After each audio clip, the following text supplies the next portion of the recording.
All right, what's going on, everybody? Welcome to Popcorn Punchups, the show where Art House Lawson and the big man Reimann, I'm giving myself an intro here. Yeah. We pick a movie each and we go head to head who's going to pick the better one. And then, like NBA playoffs, because I like NBA, it is the best of 7. Whoever wins it gets to make the other person watch a film of their choice or TV show, and then they have to come back in reason. But like, if I wanted to, I was going to make you watch Bleach, but that's like almost 300 episodes. It's a lot. I feel like that's probably unreasonable. Yeah. So it's got to be within reason. And then they got to come back, they got to review it, and they got to turn their opinions around. Probably not. That's like subjective, so it doesn't really matter. But Yeah, I think movie is probably the rule if there. it's in reason, a TV show, I reckon. If it's in reason, like if it's You're kidding. I don't know, say a 12 episode anime, I think that's within reason. But I don't think My internet's doing all sorts of franchise fuckery where right it's now. like many seasons is in reason. Oh No, man. you can dispute it or not, or you can go radio silence. I don't know. Oh, can you hear me? My internet keeps dropping out. Oh, that was weird. I was talking to myself. Yep. No, it's Yeah. restored now. Oh, I'm sorry. That's all right. Yep. We persevere. So within reason is the Yep.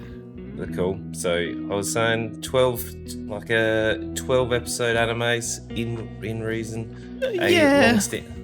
A long-standing like franchise where it's got multiple seasons, probably not so much. But like a Marvel movie, perfect. Sure. A 3 hour or 3.5 hour movie. Perfect.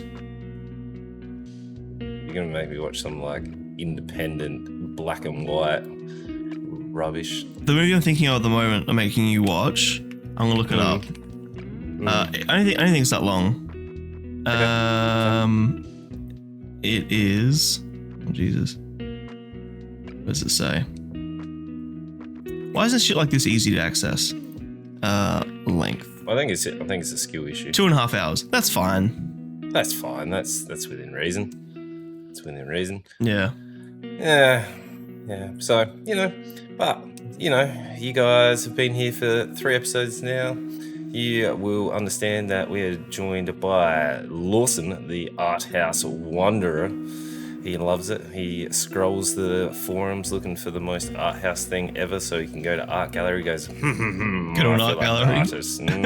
Yeah, you do in your spare time. And just enjoying the utter rubbish that is art house. Yeah, that's me. And we're also joined by the guy who only gives 5 stars if it's got Arnold Schwarzenegger in it. Yeah, he does. It's Mr. Ryman. And he's so good. What have you been doing this week, bro? Well, I got my big hand slab off, so I'm down to a little buddy tape, which is good. I can play some rivals. You and I have been playing some rank together. It's been good fun. I've decided I'm gonna second main Jeff. I'm gonna do some Jeff practice. That is a random pick, but sure. Well, I want the mobility that Rocket gives me. You just want to be the most annoying person ever. I want mobility. And I hate getting dove by Luna. But as Luna, I get dove so much. So, Yeah.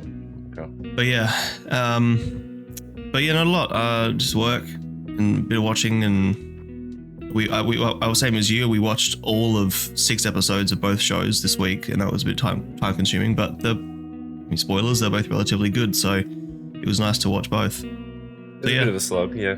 Yep. So I literally 20 minutes ago finished the 6th episode of 1,000 Blows. So All right. it's fresh. Yep. It's fresh. Yep. That's fair. Because I get up early. You don't get up so early. No. I was like, whatever.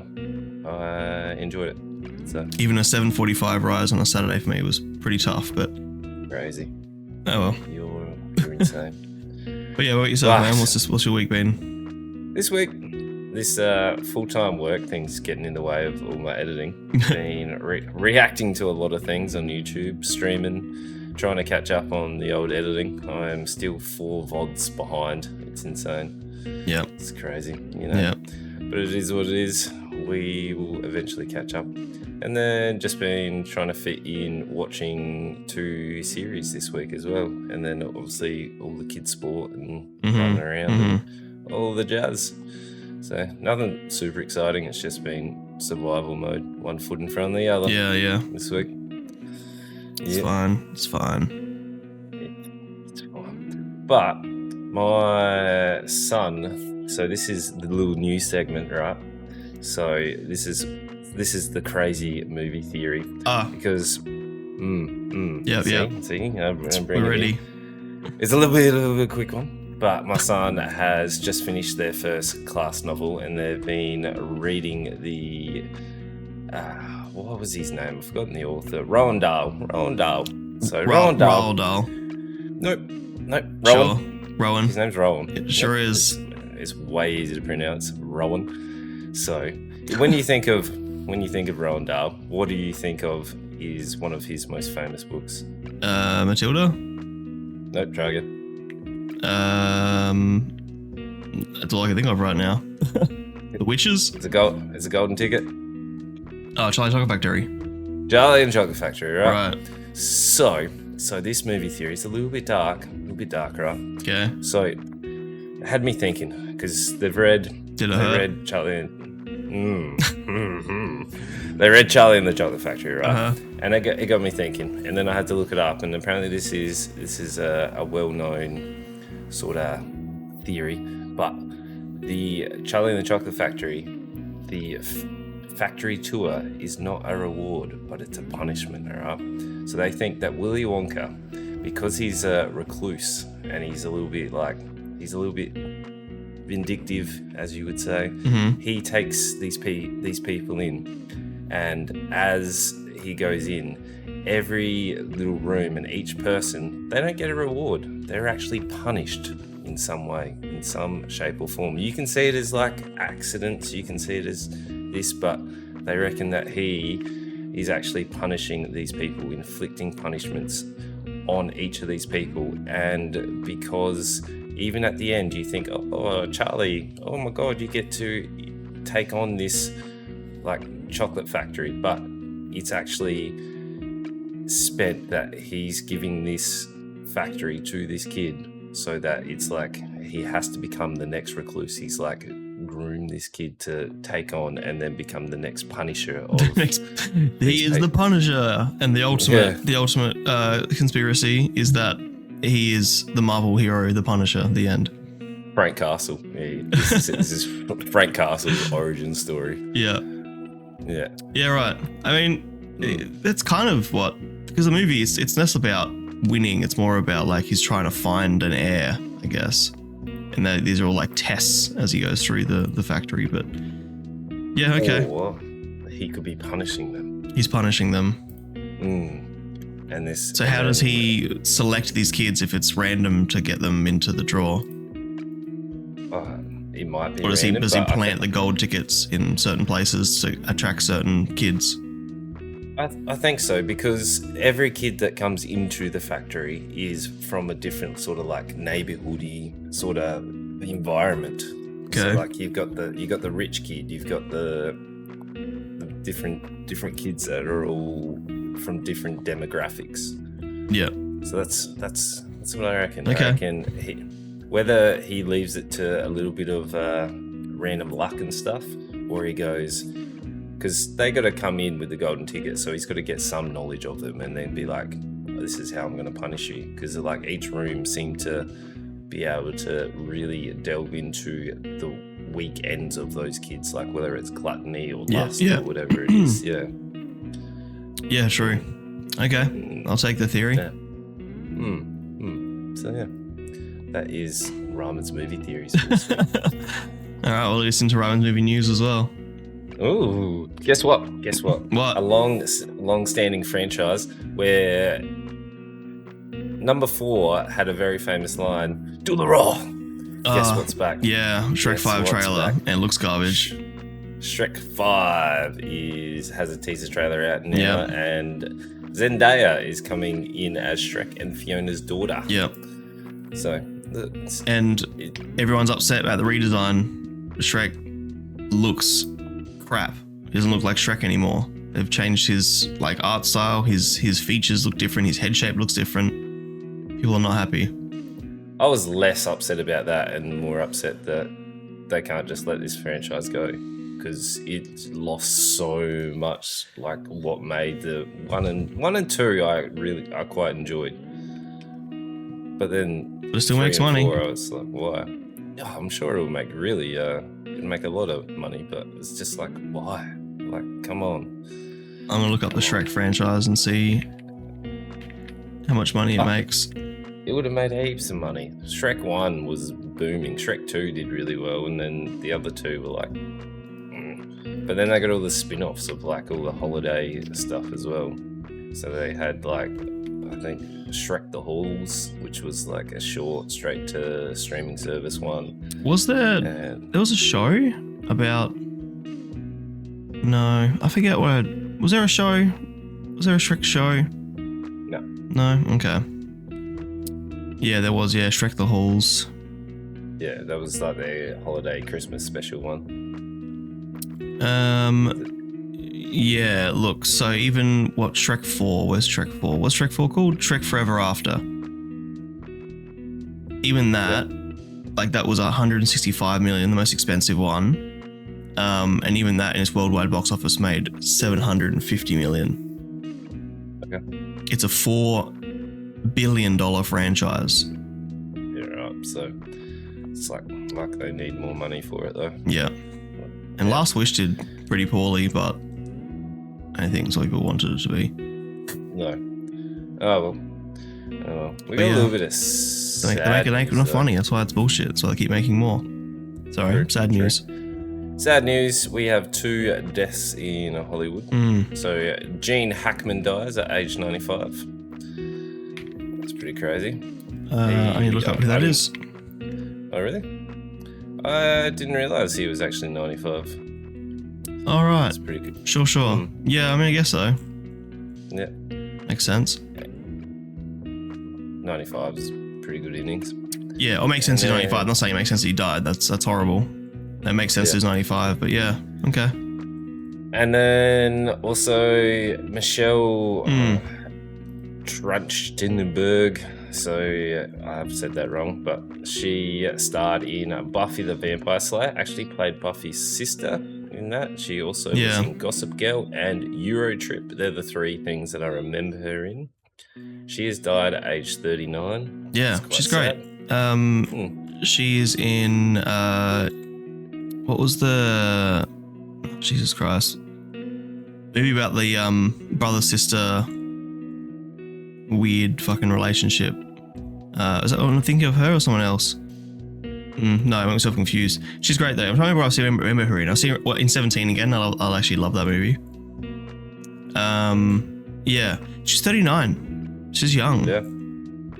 It's really quite tragic. I actually didn't read how it happened or anything yet, but I don't know. Yeah, I don't know. I think it wasn't like suspicious circumstances. I think it was some natural causes or something. So I don't. Cause of death undetermined currently, it says, but yeah, I don't know. Yeah. I don't know. It's a little bit sad. And then we have 2 other new bits of news. So we are going to get an A24 live action Barney movie. Barney, like the dinosaur? Barney, the purple dinosaur. Purple dinosaur. No shit. Okay. I wasn't expecting that on my Saturday morning. Wasn't on my 2025 bingo card. But also a 20th anniversary is going to see Star Wars Episode 3 Revenge of the Sith is confirmed to return to cinemas. Okay. Yeah. What do you mean? They're just doing it every year where they just bring it out to movies again? Yeah, pretty much. Okay. But it's the 20th anniversary. Are they doing a re-edit? I hope not. No. It's just going back in the theatres, and I'm sure it'll do reasonably well. Yeah, well, it's one of my favourite Star Wars. Actually, probably because of the nostalgia factor as well, it's one of my favourite Star Wars, I reckon. From those prequels, that's my favourite one. I enjoyed that one the most out of the episode 1, 2, and 3. Yeah.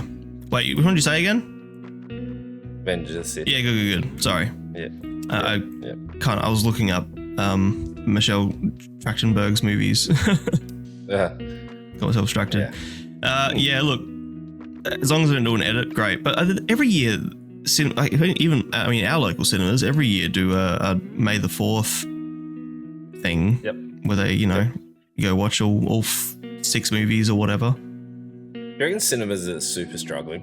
Because they are, from what I'm hearing. I don't see many people be like, "I'll go on the cinemas." Like, lots of people just want to watch it at home now. Yeah, we're definitely past the golden era, I suppose. People would watch most things at home, but they're obviously doing okay because movies are still, well over reaching $750,000 and stuff in the box office. So yeah, like big name movies will. I think big name people. Yeah. Well, big IPs people will still flock to the cinema for it. I think it's so expensive these days to do anything. Like to take the family, it's like almost $60-$70 by the time without fucking popcorn and shit. And like we went gold class for Sonic 3, and it was like whatever, it's the experience, but it was like $100 and something. Yeah. Yeah, like it was gold cool, class is crazy. But yeah, it was crazy. Like it was. Yeah. I don't know. It's kind of worth it. I don't know. Gold class is a whole different experience. You get your food brought out to you. It's like a restaurant experience, which is a whole extra thing. Yeah. But I was at work at my video game arcade job a little while ago, and we work across, for people at home, this, but we work across from the cinemas, and I can always smell popcorn. And there was one day I was like, "Nah, fuck it, I'm gonna go buy some popcorn." Went into the movies, got like a medium popcorn. It was like $12. Fuck. Whoops. Well, I wanted it, so I bought it. Still got it. You know what you should do next time? Get the kids deal. $12 and you get a drink and a kid-sized popcorn. I don't want the drink. Oh, okay. Well, but fair. But no, I don't like soft drink.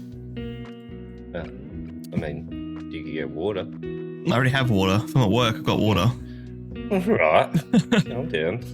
Just give me options, bro. I appreciate that. Yep. Good on you. Yeah. Well, the standing record at the moment is 2-0. 2-0. You watch this reverse sweep though. Watch it. I mean, we'll see. I'm coming in for the snatch of the series. Sure. Yeah. All right. I'm a Ray Allen corner threes, mate. That means nothing to me. All right. Yeah. You're starting this week. I'm starting this week, am I? Mm-hmm. All right. I started last week. Well then. Yeah. Okay. Because you won, you get to pick it off. So this week, my pick was a show that is a Hulu original, which is Disney Plus for us in Australia. But it is a 1,000 Blows, which is currently 6 episodes are out. I believe there is a season 2 confirmed. Yep. There is a season 2 confirmed. They even filmed season 2 at the same time as season 1. That's smart. So should be coming out this year at least, you'd think. Yep. So this is based on 2 real stories. Well, 2 stories that unfortunately don't quite. It's loosely based on the 2 real stories, but they've intertwined 2 stories into one. One, it was, I believe, the director's wife found the picture of what's his name? Hezekiah. Hezekiah. The pictures of him in his regal form for the boxing promotion, right? And then Sugar Goodson is also there's pictures of him. So these 2 people were actually real. And then we have Mary Carr, who was the leader of the 40 Elephants, which was a actual gang as well. Yep. But an all-women's gang. Yeah, to make the show interesting, I guess, for them, rather than telling 2 separate stories, they've kind of melded these 2 stories into it, and then it's loosely based on those real people and plot points, but they've definitely taken some creative liberties for a lot of it. which is fine. Yeah. So, yeah. So this is set in, it was what, the 18 something? I can't remember exactly what it is. 1880s, whatever, something like that. Something like that. A very similar time to Crimson Peak, which I watched a couple of weeks ago, which is irrelevant, but... Right.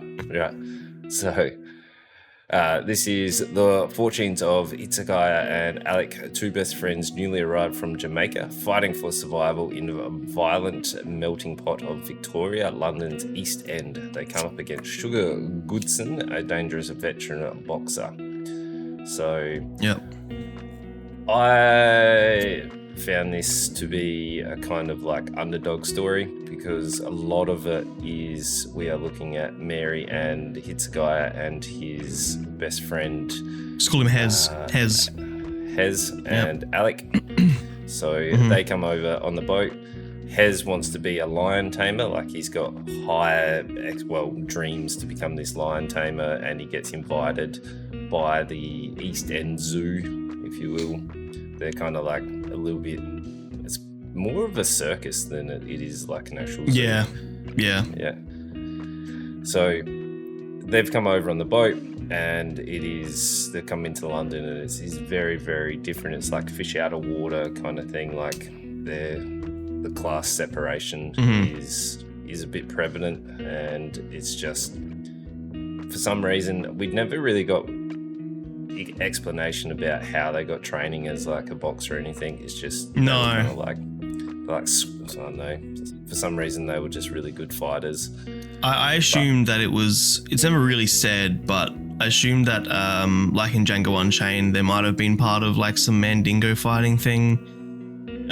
Maybe, maybe, but that's just based on obviously the time period and the slavery in Jamaica, but also we see a lot of flashbacks of Hezekiah when he there's like a big unrest between the British and the Jamaicans, and there's a lot of like fighting and blah blah blah back in Jamaica. So I assumed he was part of something like that, but who knows, maybe I could be just fucking reading into it too much, and he and Alec were just boxers, Yeah.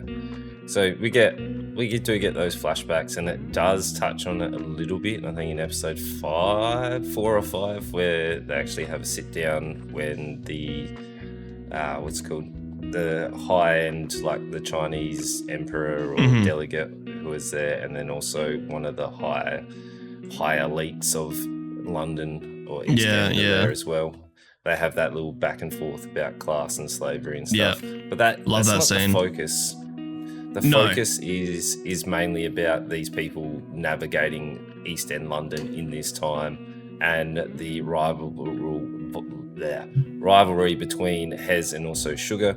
Yeah. So to make a little bit of money, because obviously you've come over on the boat and you need to be able to survive, and they were trying to get lodging. They couldn't get lodging because they've come over where the colour of their skin, people didn't want to open their doors to them. So they managed to navigate their way through, which then the catalyst is Mary and Hez and Alec are staying at the same place. So their paths are crossing through that. And then as they come into this pub, it's a little bit like, it's an underground fighting ring, which is bare knuckle. You got to come into this with a little bit of, I want to say disbelief, but I don't think that's the right word. But it's not super realistic, because if you've watched any of the bare knuckle fighting, those people after the fights are completely bruised and broken, and like if you've ever punched something without gloves on. Yeah, there's a bit of that here, but probably not to the correct extreme. No, like there's a cut here, and then their hands and stuff are all fine, and there's never really a time explanation or recovery or whatever, but we have Alec and Hez, who Alec gets entered into this boxing because they're like, we need some money, so we're going to bet on you. And then we also have, he goes through it, unfortunately doesn't get the chocolates that day, so Hez steps in and is able to build a repertoire, and then Sugar and Hez have this big face-off. Hez gets the better of Sugar, but the crowd or the manager steps in and knocks him over. So then there's this whole tension of these back and forth of these two like hating each other, being like, I had you on the ropes, and they want this like final showdown. Yeah, The final showdown keeps getting all these road bumps. Well, it's more Sugar wants the final showdown because he's too fucking proud to admit that he was going to lose without the fucking he didn't give the okay to get to get Hezekiah tripped up. So like, yeah, he's all butthurt that it wasn't a fair fight and I can beat him, blah, blah. And his brother's like, no, you're too fucking old. Like, he would have fucked you up. Yeah. But I really like Sugar. I think Sugar gives Stephen Graham's amazing. He gives such a good, like, unhinged vibe. Like, you can see his sort of grey moments where you're like, oh, I understand why you're doing this, but then other times I'm like, you're an actual psycho. Yeah. Like, there's a good vibe. I always find Hez comes off a little bit too, like, good. Like, he's always just good motives. Yeah, he's very black and white, I guess, in his motives. Like, he's very lawful good, you know. Not lawful good, neutral good, but yeah, he's very, very clearly the good guy, and he has good morals and a good heart, and people treat him poorly because of his skin, and it's very clear. Like I would have liked a little bit more character development with him, but the two standouts for me were Sugar and Mary. So Mary is the leader of the 40 Elephants, and you can see her like shifting and lying and getting her way through. And there's like the back and forth between Sugar. Sugar's in love with Mary, and it's just, I found every time Sugar or Mary were on scene, I was like hooked in. I was like, this is super captivating. I really enjoyed those moments. Definitely my favorites as well. Stephen Graham is an amazing actor. I think he's super underrated. I don't think he gets enough like big roles considering how talented he is. But he's been around for a long time doing things like Snatch back in the day. And yeah, Aaron Doherty is well known for The Crown. A few other bits and pieces, but she's not done a lot of stuff. I mean, she's relatively young, but I mean, she's my age, but she's not done heaps, but she's done a few good things. So, but yeah, you're right. Yeah. Those two are easily the best. And I love like, I mean, I literally have a D&D character that I was meant to be playing tomorrow, but the session got cancelled, who is built around a female criminal underworld figure. Her name is Bonnie, and I love that character. I love Erin. She's like, you know, this badass woman taking names, leading a team of women. Like, she's fucking cool.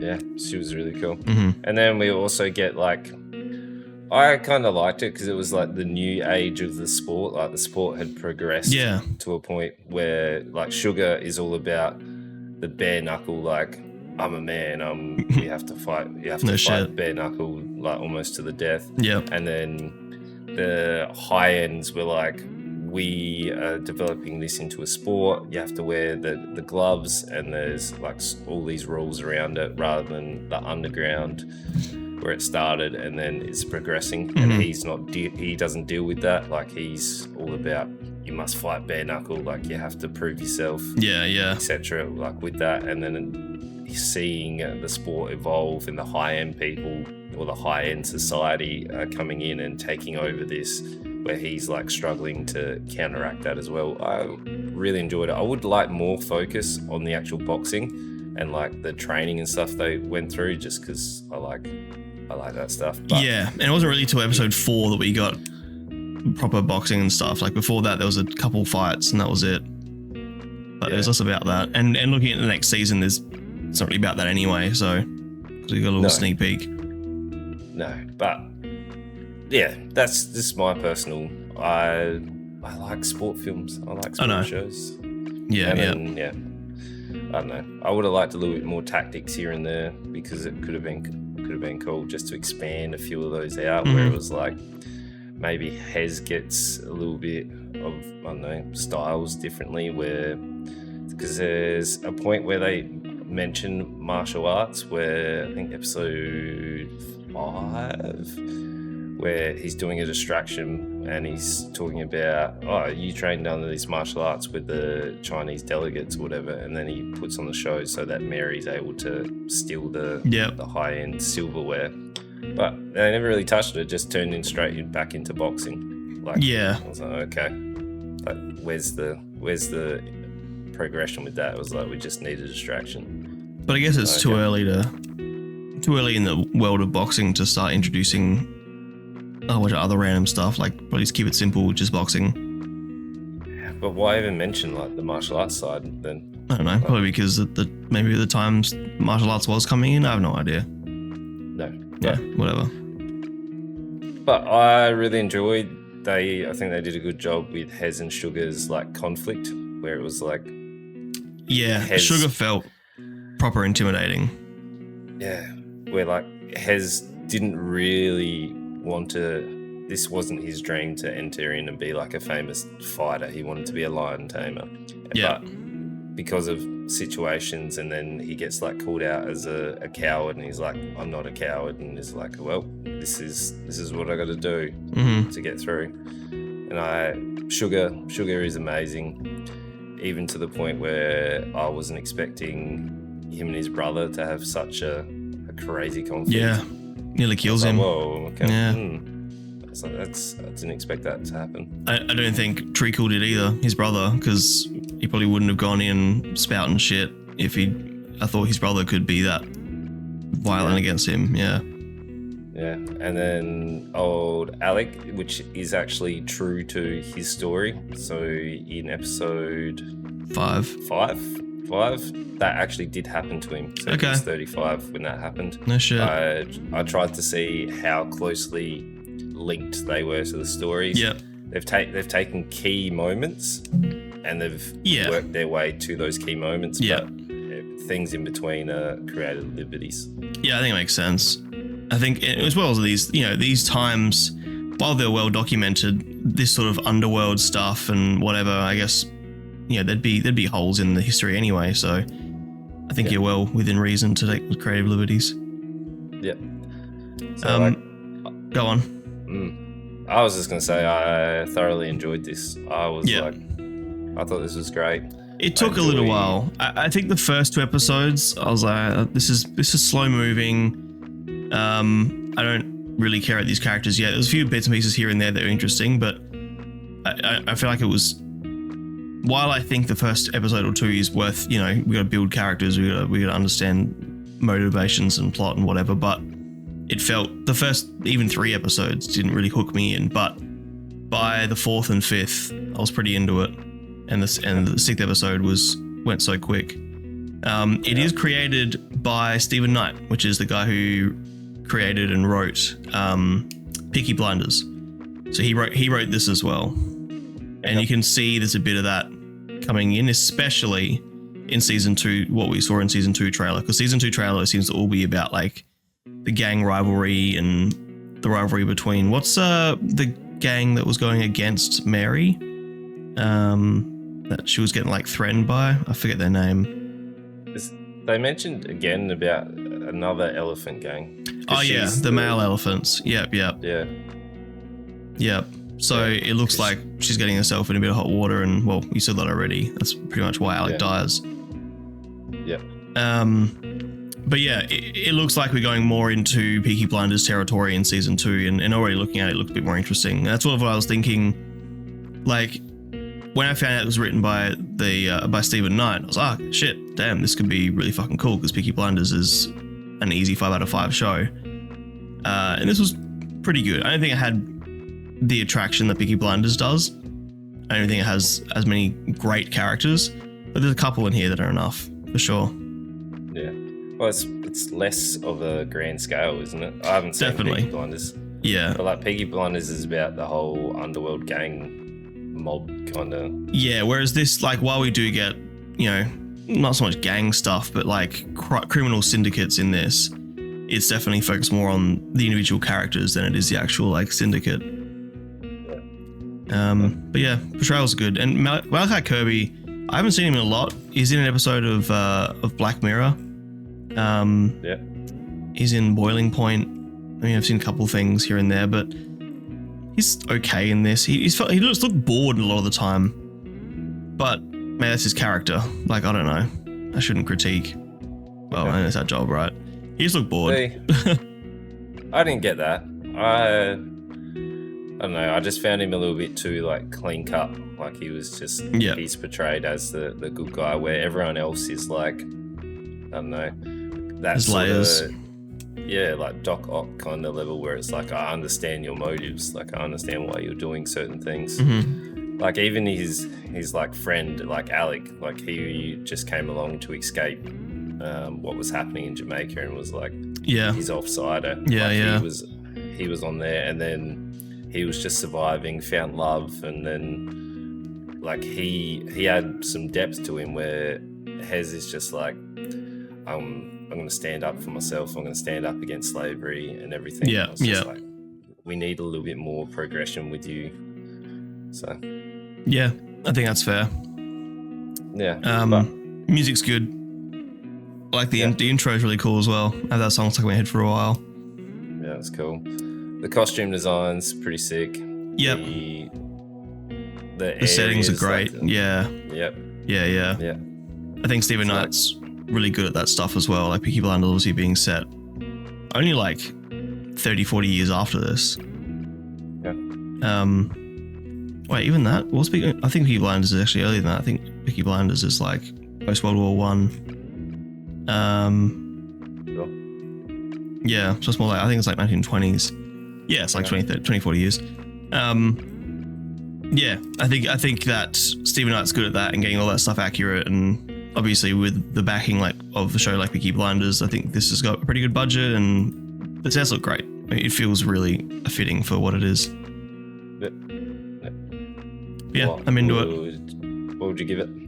Like a 3.5. Like it's good. I wasn't like hooked into the next episode. But like the first 3 episodes like a 3, and then the last 3 episodes like a 4. So I'm in the middle. Yeah. I was contemplating between a 4 and a 3.5, but like before talking about it, I was sitting at a 4. I was like, I really, really enjoyed it. Go 4. And then I was like, yeah, I reckon it's a 4. Like I quite enjoyed it. We'll bring our average up to 3.75, and I think that's probably where I'd put it anyway. Like, yeah, it's fair. Slightly better than 3.5. You gave Bird and Companion a 3.5, and I think you like this probably more than those 2 things. Yep. So yeah. Whereas I gave them both a 4, and I would say I like Companion and Bird more than this. So yep. Pretty accurate. Okay. I like this more than The Gorge. I gave that a 3. Yeah. So yeah. Yep. Cool. All right. Cool. Let's kick it off in the Lawson pick. Alrighty, I picked more because I've been seeing so much about this show on TikTok and stuff. I was like, well, I've got to watch it because I wanted to have my own opinion rather than just hearing everybody else is talking about. I picked another story based on a true story, which is based on a lie. And just like the last show, just like 1,000 Blows, there's some creative liberties, but this again is based on a true story. It's called Apple Cider Vinegar. A life of a wellness guru, Belle Gibson, who had a large social media following where she pretended to be suffering from cancer by keeping the disease under control using self-care therapies. She confessed that none of it was true. Well, she didn't really confess none of it was true. So this movie has probably like 3 main characters. There is a main character, which is our character, Belle Gibson, who is an Australian social media icon. Sort of the early life of Instagram, like from 2010 to 2015, she made her hundreds of thousands of dollars based on a lie. Played by Caitlin Dever, who is the same woman who plays Inventing Anna, which is a very similar character. It's a con artist lying her way through life character as well. Why did they get an American actress to play it? She did fucking awesome. Her accent was great. Yeah, but why? Why not get an Australian to do it? Because that's acting. Like, majority of the other cast is Australian. Yeah, but I don't think it matters. Why? That's what acting is. No, I disagree. It's definitely the same problem when it's like, oh, why are we getting a straight person to play a gay person when there's plenty of gay actors? That's what acting is. You're playing a character that isn't you. Like I'm all for including Australian actors, but she suits the role. I think best actor for the role, regardless of location. And her accent was fucking perfect. It wasn't hammed on like a lot of Aussie accents are. She maintained it really strong, which is more than I can say about her accent in Inventing Anna. I think she was fantastic. I disagree. So yeah, story based on her.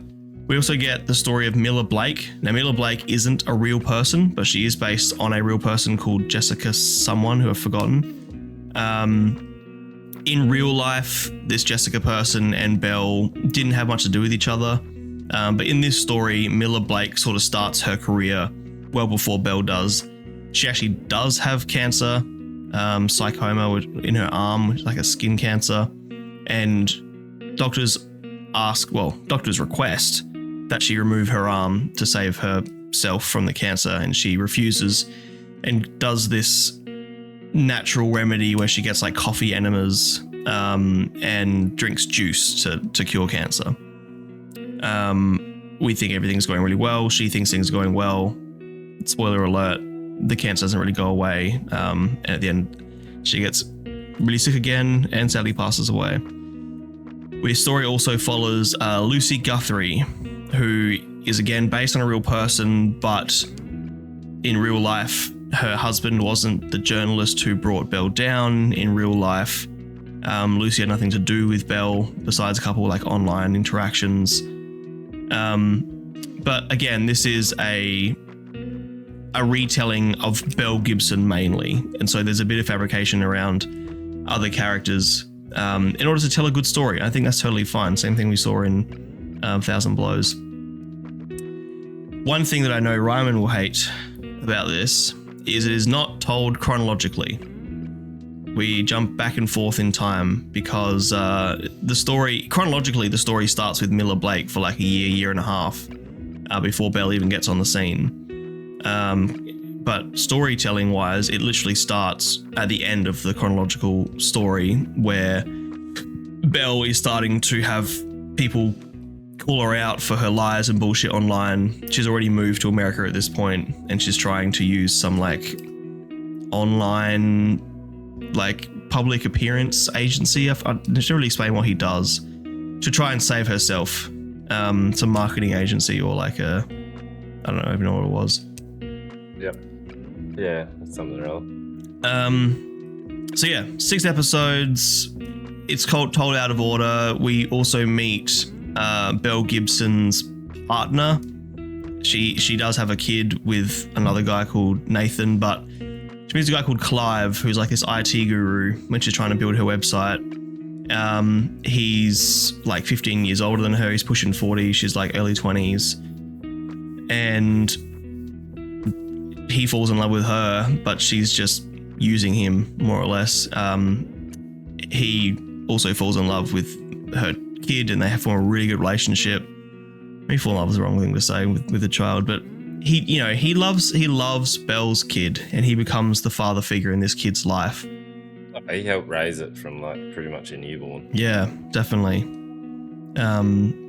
Which is a big part of why he doesn't want to bring Belle down, because if he loses Belle and Belle goes to prison or whatever, or even if they break up, then he loses contact with the kids. So you can see his being torn. Also, the biological father, he is little drop kick, mate. Yeah. Like what? Yeah. What? Oh, that. I'll get into my thing. You keep going. Sure. So as the story continues, we learn that like Belle is obsessed with attention. From a young age, she lied about having like heart surgery and dying from a heart problem and stuff when she was like a teenager. She ran out of home for attention. She's a big attention seeker. They talk about her having Munchausen's in this movie. I don't think she does, because Munchausen's actually makes you feel like you do have these things and you do believe you have these things wrong with you, where she was just lying for attention. Munchausen's. I think I got it wrong. I don't know. And yeah, the whole story is just we see Miller dealing with her, natural remedies and stuff. We also see Belle lying to the world, getting more popular, building her app, becoming successful, whatever. But we also watch Lucy, who is dealing with her own cancer, and it's nice to see those perspectives because I think that Lucy's character is very, and I'd love to hear your opinion, but I also think that Lucy's character is quite an honest depiction of like dealing with cancer with a loved one, and the loved one in a way being selfish because they don't want you to die, they care about you too much, but they also don't totally understand what you're going through because they're not going through it themselves. So yeah, I like Lucy's character. She had less to do in episodes like 4, 5, 6, but she was still really important, I think, to the story. And it all comes crashing down. And the last few episodes, I think, are the best ones because I loved seeing Belle's life explode or implode on her because she's a horrible person, deserves horrible things. But yeah, it's 6 episodes. It's a pretty easy watch. I want to hear your opinion, especially about the chronological stuff. Where are you at? All right, I'm going to give credit where credit's due. Okay. The acting in this, very, very good. Sure. Everyone did a really good job with their acting. Yep. But this triggered me so hard in so many different ways. Okay. All right. Sure. A little bit of background. My mother unfortunately passed away with breast cancer. She did chemo. Did I can't remember exactly what it's called, but where they cut off the breast as well. Mm-hmm. Was in remission for I think about 9, almost a year, and then it came back into lymph nodes. Mm-hmm. Did all the chemo again, and then it came into her bones, and then did radiation. There's a point where it super triggers me, where what's her name? Where Mila is in with the doctors. Yeah. And where the point where the doctors are like just so dismissive, because they are so dismissive with everything. So when I went in there and I was like, we're just putting out fires here. Like, what can you do to like help the body like recover even through chemo and stuff? And they're just so dismissive. They're like, no, you go through chemo, you do this. Yeah. And that's it. Like there's no discussion. There's no discussion. They just dismiss you. Mm-hmm. And it's so triggering for me. I was like, I didn't understand who the target audience was when they were doing this, because they make everyone look bad. Like no one comes out of this looking good. Sure. There is no one that is like, oh, you were actually quite a good person. Like Belle, shocking person. Mila, you see her like just in the end, she's just so vindictive against Belle as well. Yeah. Like there's just so much. You can understand it. But but Miller, you're right. Like there's an ignorance there that she thought she could do it all herself, and then like all the alternative medicines they are like portraying. Yeah. It's like it's polar opposites. It's the medical system where it's like, we're right, you have to do this. You don't get any support in terms of like nutrition helping you recover. Yeah. Like how do you stop it coming back? It's like, no, it's chemo, or you remove a limb, or it's radiation. There's no like whole package sort of like, how do you keep the body healthy? How do you do this? Yeah. And it's quite triggering for me. Mm-hmm. Then you've got like the alternative ones where they're like, you have to go to the forest and into the Amazons and like live remotely, and you need to do your juice fast, you need to do your drink. So the one that they were doing, I think Mila did, was the juice fast where they have to drink a certain juice every hour. The coffee enemas, and it was like there was no actual middle ground for anything. It was like they were painting the extremes of every single person. And it was like, you're doing this to portray, I don't know what you're trying to, like, who's your target audience? Are you trying to say that living healthy or juice is like ridiculous, or are you saying that this is the only way through to the medical system? Like there has to, I don't understand who they were trying to portray this though. When I was looking up the creator, and I was just reading about the real story, and in researching all of that, I did read that the creator was sort of trying to say that, like, yes, it's important to look after your body and stuff, but it's also important to listen to your doctors. Like, she's saying there's room for the natural stuff, and there's room for, drink your juices and be healthy, but also listen to your doctors. And, like, I don't know, that's why I wanted your opinion, because I don't have a horse in this race. Like, I've never been in a situation. I never want to be, and my heart goes out to those who have. But yeah, I think you're right, because I guess I didn't think about it like that, because the doctors, the way they sort of paint at the end is Miller should have always listened to the doctors, and everything would have been fine. Like, that's the way it's sort of painted. Yeah. But you're right. Like, in real life, it's a lot more grey than that. So even the scene where she is talking to that table of doctors, where they're like, no, you have to cut your arm off. Yeah. Like, this is the only way. Like, my experience was similar when I was, like, raising my questions with my mum. Yeah. I was like, what other alternatives? Like, what can you do? Because we're just putting out fires here. And they're like, we cut it out, or we do chemo, then we pray. And I was like, that's just dumb. Like, where is the progression? Like, what is it? Like, you're not even humoring me. It's like you're just dismissing anything. Like, it's very really frustrating. My experience I had it. Yeah. And I was like, I hated it. And, like, my father had prostate cancer.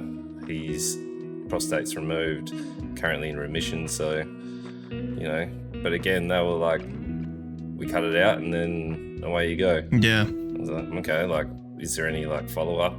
Yeah. Besides the even yearly checks or anything? Yeah, you're not wrong. Even the end with Lucy, when she came back from her trip to South America, and she was back with her partner and stuff, and she's like, he goes, let's go back into chemo, and for a long time she was saying no, and then she does. And even though she's going back into the chemo and she's doing all that stuff, she's listening to the doctors again, the story, with the music swelling and everything else, the story is, like, really hopeful. Like, oh, look at her, she's doing the right thing, she's going back to hospital, she's following the path. Where I kind of wanted her to go down the path of, like, chemo sucks, I'm never doing it again. Not that I wanted her to, but I would have almost preferred that side of the story, because a lot of people don't want to go through the chemo, or they would rather just, like, she felt like she accepted her death at that when she was in the Amazon. And I was like, that to me felt like a better progression for her story. And then in the end, they just flipped it like, oh, look at her, everything's hopeful now because she's gone back to hospital.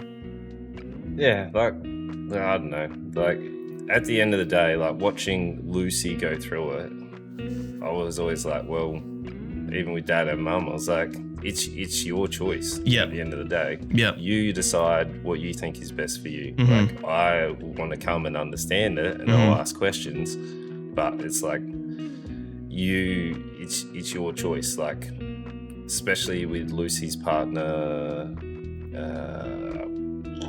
what was his name? Can't remember who it was. Justin? Whoever it was. And Justin. He was like, yep. Yeah, like, he was, I don't know, he also triggered me a little bit. And also the father, Joe. Joe, yeah. Oh, Joe, mate, you can't control other people, mate. Like, yes, but in this he was right. And in real life, her name was Jessica Ainscough. In real life, Jessica Ainscough, her mum did have cancer. It was breast cancer, not colon or bowel cancer like in the show. But her mum did have cancer. Her mum listened to Jessica and did the Gerson therapy, which in the show they did, what they call it? They made it up, but it's a Hirsch therapy. But in real life, it's called Gerson. Coffee enemas, vegetarian diet, blah, blah, blah. And her mother passed away before Miller did. Like, it was sort of through Miller's actions that... But again, if Miller's mum, or even Miller, had gone through the chemo, the radiation, the removing of the limb, all that sort of stuff, would life even have been any different? Like it's so easy to sit back in hindsight and be like, oh, she should listen to the doctors. Yeah, but like end of the day, I don't know. This is my point of view. Watching Mum go through chemo and stuff and everything, like her quality of life was not great. Like she did 3 rounds of chemo, and she couldn't do anything. Like she'd get a spurt of energy and be able to do like maybe 10 minutes and then just be exhausted. Yeah, and it was just like it was nuts. Like the quality of life was not there. Like, I don't know. It's not like I'm not a medical trained professional or anything. I'm just talking about my experience with it. But this show was super triggering. I hate Belle. It was nuts. Yeah, you made a hater for sure. Yeah. I went and watched the full episode of 60 Minutes after, where they did that interview we saw at the end of her in the pink sweater, which is like the famous interview. I went and watched the whole real thing, and she's a garbage person in real life. Like, the depiction's pretty accurate. So I actually listened to a podcast because I was like, I need to know the actual proper story. Right. And that was way more engaging. Sure. For me, I was like, I found that to be like way better because it presents the entire story in chronological order. Because the first 3 episodes with this, actually the first 2, I was like, I don't want to watch any more of this because he jumped around. I knew you'd hate that. Yeah. Like it was. I actually really liked the storytelling in this. I didn't mind the last 3 episodes because it was less. It was more chronological. Yeah, it was like even when they did change, it wasn't like every scene. It was like watching The Witcher again when there was 3 timelines going on. I'm like, stop, just stop. Just tell me the start. Like start the show with the ending. But they couldn't. Fine. Yeah. But they couldn't start the show in chronological order because the whole first episode or first 1.5 episodes would have just been Miller. Because chronologically, it's all just about Miller in the beginning. Yeah. We would have got no Belle for like a whole episode. I don't know. Or tell like 2 parallel, just two, not 3 going all over the place. It was a nightmare. I hated every character in this. Sure. I can understand that. I didn't hate Lucy. Justin had his moments where he pissed me off because he was, as Lucy points out, selfish. I think Lucy's depiction felt pretty realistic. But you meant to hate Belle. And I didn't hate Miller, but there was a bit of like, you do feel a bit of frustration with her character. Which even Clive frustrated me as well. Like, what are you doing? I know. Clive, like the whole time you're watching it, he's like, come on, man. But I get it. Like he's now got a son, you know, and the things we do for our kids, which in his eyes is his kid, he's willing to sacrifice for. But even when you see, go on. Oh. The most triggering one where it was like she had to solo parent when Clive's dad had a stroke. And she was like, you need to come back. Like, is it even a bad stroke? Like, is it? I know. I was like, what? Regardless if that scene is actually true or if that part is just meant to make you hate her more. Yeah, that part I didn't find out. The part of her, she befriended a woman whose kid did have the brain cancer she was pretending to have. That's Hunter. true. Hunter, yeah. That's true. I couldn't find anything about her raising money for this kid, but they did. She did raise money. Okay. And never paid him. The only money that she has ever paid out is $1,000 to one female. Yep. While she was under investigation. Yep. And she was only fined $400,000. Originally, it was like it was $1 million something, and then the following court thingo, they reduced it to 400,000. Yeah, well, she made way more than that. She still has not been like properly prosecuted though. No. How? I actually did further the story. So she disappeared and changed her name. She went into I don't want to use the word cult, but a community of something else, and then changed her name into, I can't remember exactly what it was. I was reading it yesterday. Okay. So she managed to worm her way into this community of people. It was a community of people that had come from Ethiopia. I can't remember the name, and if I try and say the name, I'll butcher it because I'm terrible at pronunciation. So she managed to worm her way in, and she got accepted in because they believed she was the girlfriend of one of the already existing people in there. But when they found out exactly who she was and her story, they were like, no, you need to leave the community. Yeah, right. Because she does have a lot of traits that coincide with like cult leaders and the way that she can manipulate people and stuff. Like she's got cult leader energy for sure. She's so manipulative. Yeah. Like to be able to worm your way into so many different places. Yep. Oh, and that's right, the whole Hunter thing. Because she sees Hunter have like a seizure.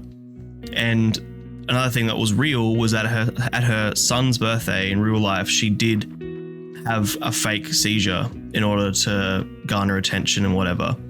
And Clive did take her to a hospital after that and saw her walk into a cafe instead. Like leave the hospital, like in real life. Which I don't know how they got out of him, because my understanding is that he probably still was with her, but maybe not. I don't know the real story in terms of Clive. They portrayed him as like almost flipping on her though, because it was like, we'll meet for the interview at 1 when she was nearly off doing something or other. It was very close. And then at the end, he was like, "No, I'm staying with you." I was like, "What?" Yeah, because he tries to talk to Nathan, the boy's biological dad, and is like, if you want to take the kid full time, everything happens with Belle. I'll pay for the kid. I'll look after him. I'll be, this person for you. And he's like, nah, I don't want to be a dad, more or less. Like, yeah, he was like, I got tickets to Coachella. Yeah, I know. No. It's pretty heartbreaking. Yeah. Everyone was unlikable. Yeah, but that's, again, we talk about like realistic characters, and I think that's kind of great. Like having characters that you can't fully get behind. I think Chanel was probably one of the only characters I was like, yeah, you're great. But she also made bad decisions as well, and she fell into Belle's like trap and was manipulated. Even though she was a smart girl and all that sort of stuff, she was still easily manipulated and fell into her tricks. Yep. Well, as far as everything we know, like you have to be reasonably charismatic and manipulative. Well, yeah, it's cult leader so far. Yeah. And like, even smart people can join cults. Yeah, like Chanel wanted to further her career and. Yep. And she was promised money and success and yep. It's like the fire guy, the guy who did the fire festival. Same sort of shit. Right. It's insane. Yeah. I hated the first 3 episodes. Didn't mind the last 3 episodes. But interesting. I still hate that she has not been prosecuted. Like, I don't understand. How can you commit this sort of like stuff and then not be prosecuted at all? Like, how does it? I know. Not further. I know there is it's not similar, but there is someone who committed a crime and then married a rich guy, but then he's having babies to like continually delay her sentencing or something. No shit, doesn't surprise me at all. I can't remember exactly what that one is, but it's interesting. It reminded me of this a little bit. And I think like it's hard to sort of sit back and watch this unfold, because you just, especially with our hindsight of knowing the truth, it's it's pretty heartbreaking for some people. Credit where it's due. Like, I actually really like this. I know that my perspective is very different to yours, and I didn't actually pick up on all that stuff. So that has changed my opinion a bit. But I do like the way the story is told. I really like the out of order storytelling, because I think that means that they can keep the pacing how they want to keep the pacing, and they can sort of, have the right story beats happen at the right time, which I think is important because real life stories don't have plot act structure, whereas this had to.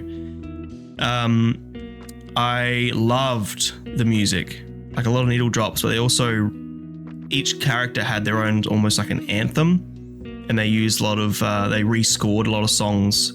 Like for example, because Miller's character worked for Girlfriend, in real life she worked for Dolly, Jessica Ainscough, which is very similar to Girlfriend, but Miller worked for Girlfriend, and her song is the song from Devil Wears Prada, and they even address that. And then later in the series, where she is on the beach and she's close to dying, well, she is dying, which is close to dead.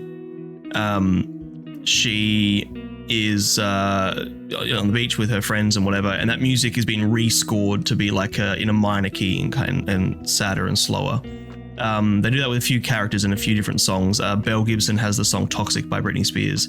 We hear it at the beginning. We also hear that rescored multiple times in the series.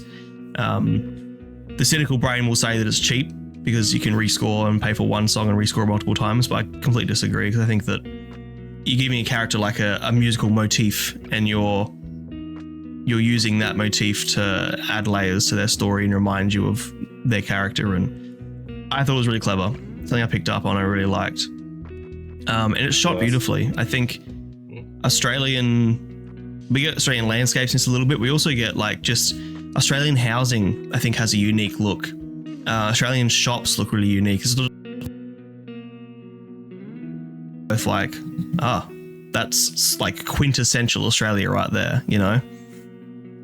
So I really appreciate all that stuff. Okay. Yeah. I don't know. I hated when she broke fourth wall. Okay. I didn't mind. No.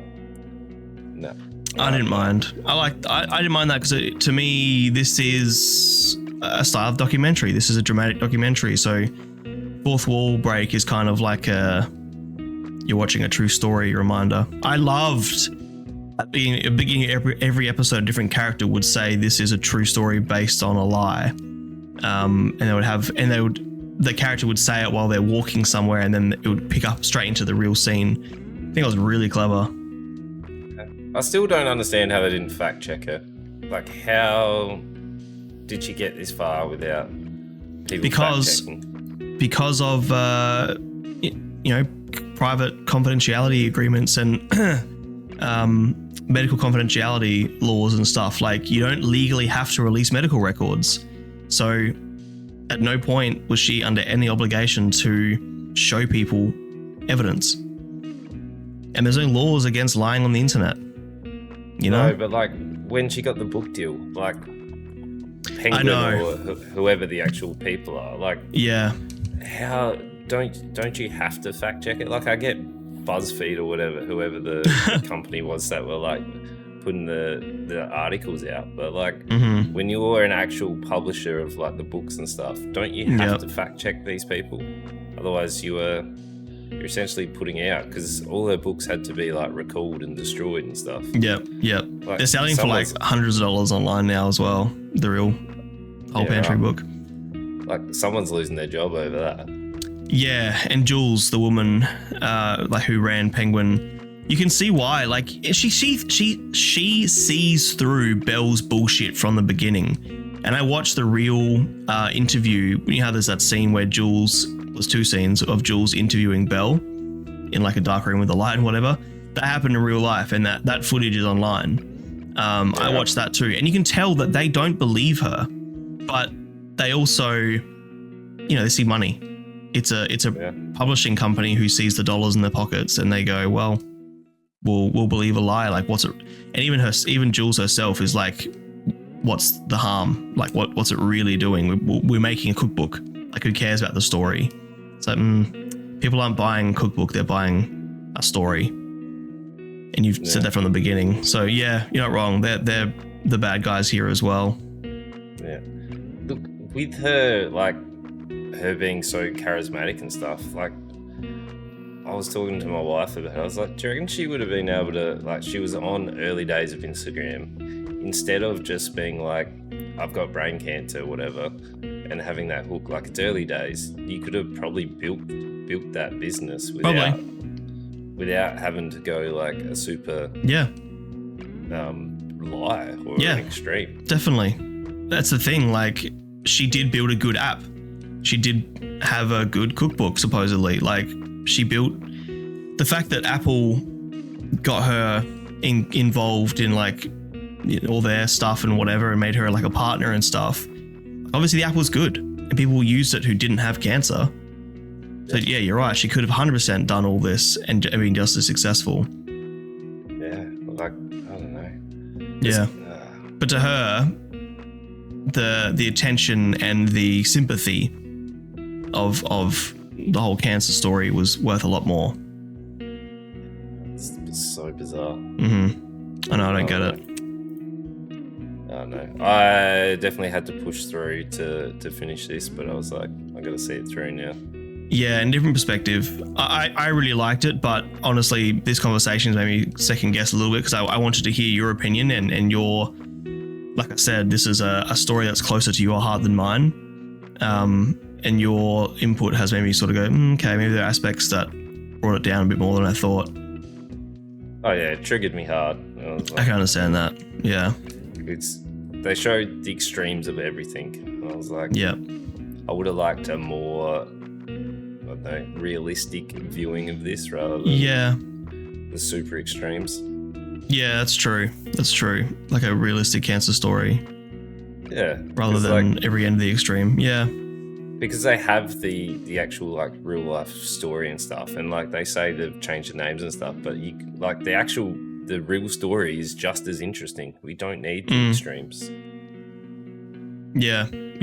And Miller and Lucy could have been a bit more, because that was their chance for a grounding character, and Miller became almost like a caricature as well, a little bit, because in real life, like Miller Jessica Ainscough in real life, she and Miller, they spoke online a couple times, and Belle did go to Jessica Ainscough's funeral and created this big hysterical scene of her crying and whatever. And it was actually very closely tied to when she found out that she was being investigated. So there's some facts there as well. So there's, she was crying about the investigation, less so about Jessica's death, but they didn't have a rivalry. Jessica didn't really care about Belle or have any ill feelings towards Belle in real life. No. So yeah, it's a bit of creativity there as well, but it makes it a bit more unrealistic. But anyway, let's give it a rating. Where you at? I'm like at 2.5 with this one. Yeah, right. Like, where do you want to be exactly? 2.25? 2.25. Sure. The acting's good. It's shot really well. It's just super triggering for me, and it's just the chronological order. Hated it. Sure. And yeah, like it's just I don't know. I had to push through it. I can understand that. Second half was better. Yep. Yeah, you messaged me, you said, should I watch more? I was like, well, I actually think the last three are the better ones because you get to see it all sort of implode. Yeah. But yeah. I'm going to stick to my original number, but you have definitely made me rethink, especially from perspective, but this is my perspective, I guess. I really like the storytelling, and I think it was well shot, well made, well produced. So I'm going to give it a 4. But maybe I'm closer to a 3.5 now. But regardless of that, whether it's a 3.5 or a 4, it doesn't change the fact that you have won this week. Hey, let's go. Let's go. All right. Lewis. So what's that? 2-1. 2-1. Yeah. You bet. Come back, buddy. It was close though. That would have been pretty close. With your 2.25 and even if my 4, we're at an average of 3.125. And then 1,000 Blows got 3.75 between us. So Yep, that's pretty close. Yeah. All right. Well then. Hell yeah. A little bit of a heavy topic to round out the show. Yeah, of course it's going to be. Yeah. That's why I genuinely value your opinion on this, because this is a story that you can relate to. So thank you for being so honest as well.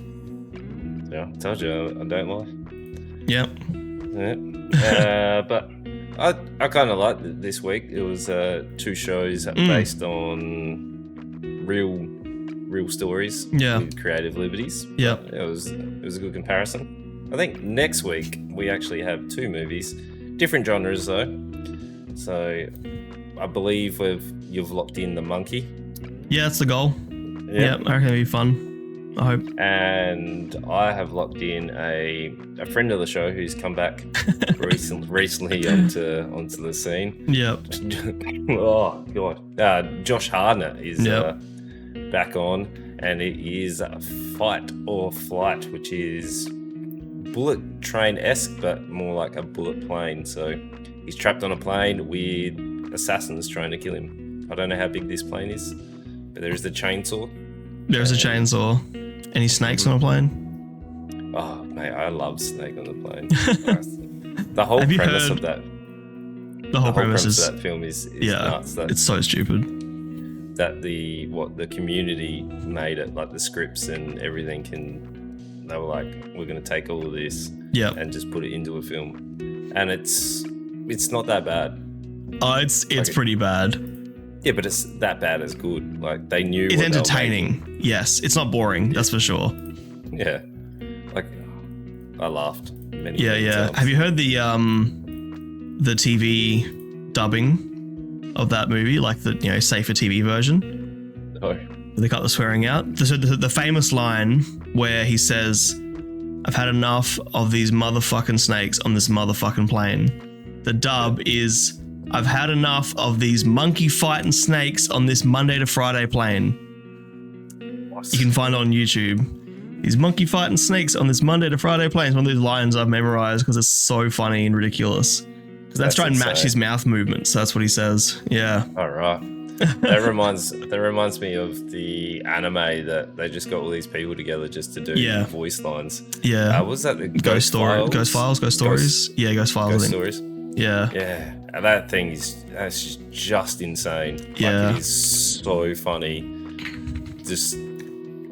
But the people didn't even know each other. They just grabbed like random people and like do whatever. Like they didn't actually have lines, did they? They just had like the clip and they were like, say whatever. So, yeah, like, more or less. Yeah. They took the piss. Like it doesn't even match up to some points where they're just it's similar to relate to anything. One of the things we used to do a lot growing up, me and my friends, this is fucking country town boredom, which I'm sure you can relate to, would be put on whatever TV show, mute it, and then we would each do the voices for the characters. Yeah. And like just pretend the dubbing, Bad lip reading. Yeah, well, not even lip reading, just it was always like, oh, I just want to stick this up my ass, like dumb shit like that, because we were fucking like 14 and thought it was hilarious.